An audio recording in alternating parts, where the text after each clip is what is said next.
Hello, I'm in a 2018 Nissan Rogue, and today I'm going to show you how to adjust your display from English, Spanish, or French.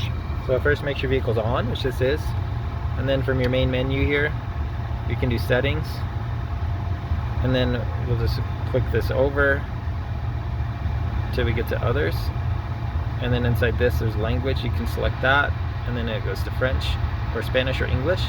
So let's say we want Spanish. It'll just go through this loading for a moment, and then it updates everything to Spanish. And I speak English, so I'm gonna switch this back to English. So we'll do settings, and then we'll click this arrow over, so those otros, and then from here the idioma. Oh, I misclicked. We'll go back. We'll just click right on the language here, and then we'll select English again. And again, it'll just go through this loading screen, and then everything's updated to English. But I hope this was helpful, and I hope you have a wonderful day.